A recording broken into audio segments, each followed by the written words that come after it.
लोकसभा चुनाव के चलते वडोदरा कॉर्पोरेशन द्वारा इस वर्ष के बजट में नागरिकों के ऊपर कोई अतिरिक्त बोझ नहीं डाला गया है।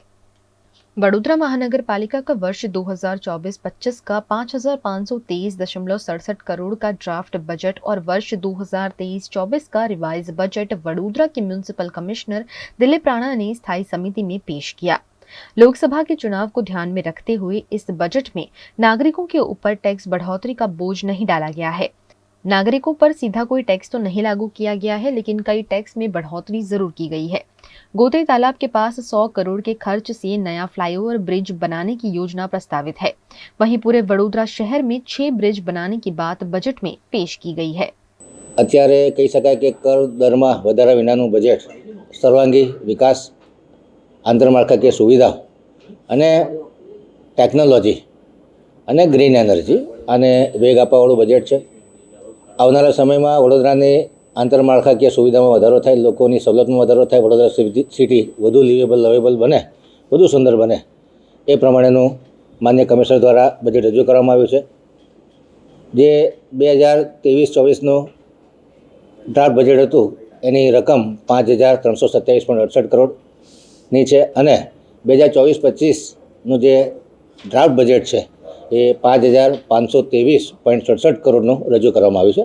આગામી દિવસોમાં તમામ સ્થાયીના સભ્યો અને અધિકારીઓ સાથે ચર્ચા વિચારણા કરી અને આમાં સુધારા વધારા સૂચવવામાં આવશે।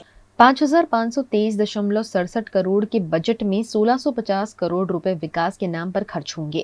पिछले साल वडोदरा म्युनिसिपल कमिश्नर द्वारा साल 2023-24 का वडोदरा कॉर्पोरेशन के इतिहास का सबसे बड़ा बजट 4,761.93 करोड़ का मंजूर हुआ था और इस बार इस बजट में 497 करोड़ ज्यादा का बजट पेश किया गया है, जिसमें 10 साल के लिए पानी का आयोजन, ring road, 24 e charging station समेत के कई कार्य शामिल किए गए हैं। पाणी पुरवठाना, ड्रेनेजना ए महत्तम कामों अमे कर्या छे अने विविध 748 जेटला कामोनुं पण आयोजन हाथ धरेल छे। एटले वध साथेनुं अमे बजेट आप समक्ष रजू कर्युं छे। आ वखते अमे कोई कर वधारानो इम्पोज करवा मांगता नथी, पण अमे जे ई व्हीकलने प्रोत्साहन मळे अने वडोदरा ई व्हीकल माटे વધારેમાં વધારે લોકોને ઈ વ્હીકલ લે એની માટેના અમે અત્યારે ચાર્જિંગ સ્ટેશનો ઊભા કર્યા છે। 24 જેટલા ચાર્જિંગ સ્ટેશનો બનવાના ગતિમાં છે। એની માટે થઈને અમે જે ઈ વ્હીકલ ખરીદે એમાં ટેક્સમાં થોડોક એમને લાભ મળે એની માટે ટેક્સ રિબેટ જેવું એમાં અમે કર્યું છે। ફાયર માટે પણ વિવિધ જે સાધનો છે એ વસાવવાનું આયોજન છે। લગભગ જે હાઈ રાઇઝિંગ બિલ્ડિંગ છે એને પહોંચી વળવા માટે પણ હાઈ રાઇઝિંગ પ્લેટફોર્મ ખરીદવા, જે વ્હીકલ ઉપર હાઈ રાઇઝિંગ હાઇડ્રોલિક પ્લેટફોર્મ હોય એ ખરીદવાનું પણ અમારું આયોજન છે અને બીજા વ્હીકલ પણ એની માટે ખરીદવાનું આયોજન છે। લાલકોટનું કામ અમે કલર, એની સાફ સફાઈ અને ઇલેક્ટ્રિક કામ એ અત્યારે ગતિમાં છે।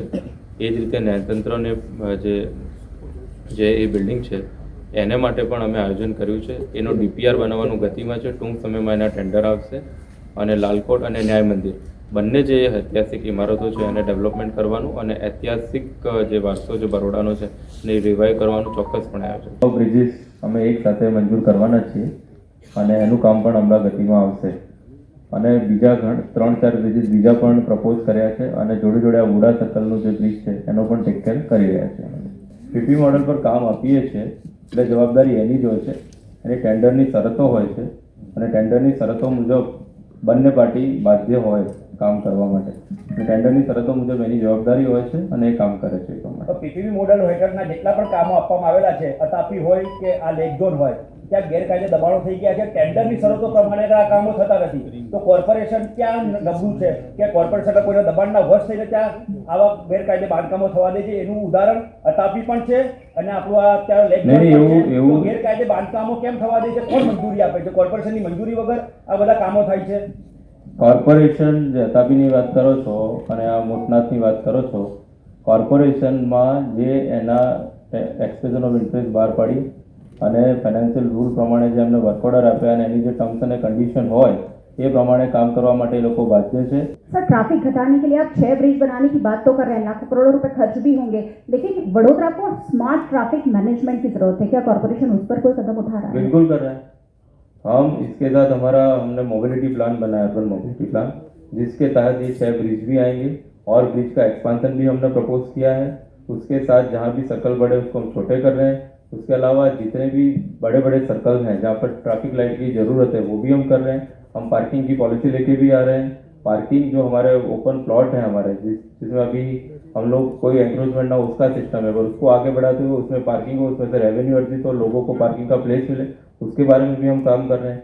लेफ्ट साइड जहाँ जहाँ भी लेफ्ट साइड टर्न में अवरोध है उसको हम निकालने की बात कर रहे हैं। उसमें हमने इम्प्लीमेंट भी किया। आपको ज्ञात होगा गेंडा सर्कल के पास वो ओएनजीसी का बड़ा था वो हमने निकलवा दिया वहाँ से, तो वो पूरा ट्रैफिक स्मूथ फ्लो हुआ। इस तरह के जितने भी पॉइंट है पुलिस और हमारे कंसल्टेंट और लोगों के जितने भी फीडबैक आते हैं हम लेते हैं, उसके आधार पे पॉलिसी बनती है और उसके आधार पे हम बिल्कुल मोबिलिटी इजी हो, ट्रैफिक डीकंजेशन हो, उसके बारे में हम करेंगे कार्रवाई। स्वच्छता मामले बहुत कुछ करने की वडोदरा को जरूरत है, बहुत पीछे हो गए हैं हम। इस बार पूरे साल क्या नए कदम उठाए जाएंगे? स्वच्छता के लिए हम आप प्रेजेंटेशन में देखेंगे हम नेट जीरो की तरफ जा रहे हैं और जितना भी जनरेशन होगा उस सबका प्रोसेस इस आने वाले साल में जितना जनरेट कचरा होगा उतना प्रोसेस हो, वो हमारा कदम है। सर, फायर एनओसी नहीं होने की वजह से अजीराम नगर ग्रुप बंद कराया गया था। अब फायर एनओसी की जगह प्रोविजनल एनओसी पर कार्यक्रम शुरू कर दिए गए हैं, जबकि प्रोविजनल एनओसी पर कार्यक्रम नहीं हो सकते। क्या कहेंगे इस पर आप? एनओसी रातों रात कैसे दे दी गई और रातों रात कैसे नाटक का आयोजन हो गया इसी नगर ग्रुप में? मैडम इसमें ऐसा है कि इसमें फायर सिस्टम तो इंस्टॉल्ड है जितना तक आप देख सकते हैं। इसमें उसका एक मोटर बिगड़ गया था, इसलिए फायर वालों ने उनको एनओसी नहीं दी। वो मोटर रिपेयर करा दिया, फायर सिस्टम इंस्टॉल्ड है, वर्किंग है। उसके आधार पर उन्होंने अपना ओपिनियन दिया है कि ये फिट है काम करने के लिए, इसमें कोई भी मीटिंग या पब्लिक आ सकती है। उसके आधार पर हमने इसको चालू किया है और जहाँ पर जो फाइनल अथॉरिटी अप्रूवल की उसका जो उसका ऑनलाइन पोर्टल है उसमें अभी अपलोड होने में दिक्कत आ रही है। वो होते ही इसका फायर एनओसी आने ही वाला है। बट फायर ऑफिसर ने इसको पूरा चेक किया है, उन्होंने अपना ओपिनियन राइटिंग में दिया है कि दिस इज फिट और इसमें फायर का जो सिस्टम है वो कार्यरत है। वहीं इस बजट पर विपक्ष ने प्रतिक्रिया देते हुए इसे चुनाव लक्षी बजट करार दिया है।